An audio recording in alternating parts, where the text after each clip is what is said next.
Hey guys, firstly I don't know how bright this is going to come out because it gets really dark at this time, and this is the only light we have, and that candle.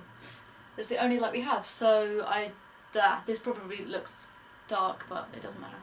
As you know, I have got a job recently and I start soon, hopefully next week, but I have been unemployed for a while and it's a stressful situation to be in, and I wanted to make a video for other people like me who may be going through the same things so they can relate to it and get some tips. Or if anyone's on Christmas holidays or whatever, this can be useful as well. Now I'm aware that a lot of these things sound quite obvious, but it is easy to let things slide when you're unemployed, so they might be useful to some people. Number one is get dressed.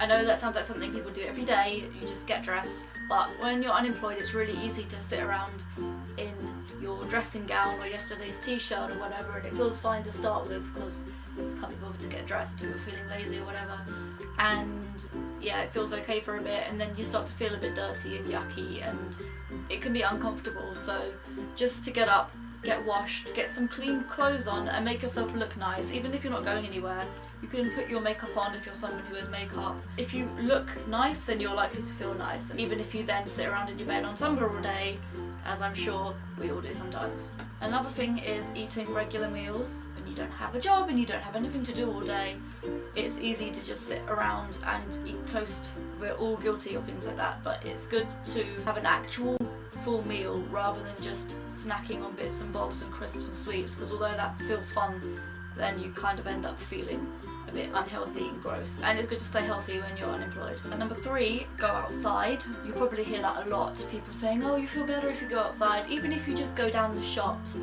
And a lot of us find that that's not very good advice, because if you're unemployed you're trying to save money, so if you need to go and get milk or toilet paper or something, then yeah, walk down the shops. But sometimes it's hard when you know you're trying not to spend money on things you don't need and people go, just go down the shops. So, you know, if you don't want to go down the shops, don't go down the shops. You can go to the park, walk to the end of the road and back again. It sounds tedious, but sometimes it's better than staying in the house and just get a bit of fresh air. Another important one is seeing people. Even if you don't see your friends all the time, seeing them from time to time is good. I know we do the social media thing and talk on Twitter and stuff, but it's good to see people IRL as well. This is probably a bit harder to do. Keep weekends special. Obviously, if you're in school or work, weekends are special to you.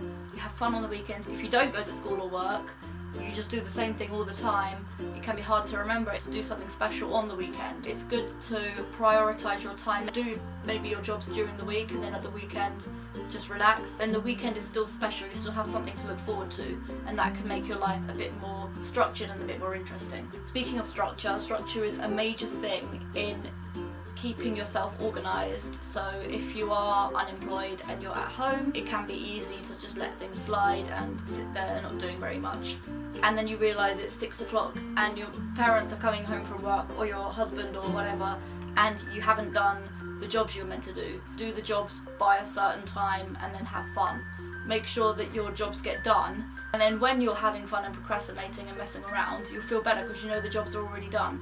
So I hope you guys found that stuff useful. That's just my personal experience of how I dealt with unemployment and how I made myself feel a bit better. Also, I have some news. I work with children, as you guys know, and I'd realised a while back that there isn't much inclusion for trans people, gay people, different genders. It's quite binary, and there wasn't really anything for the under fives to learn about their own identity in that way. And so a while back I wrote a story for children called Jenny's Story.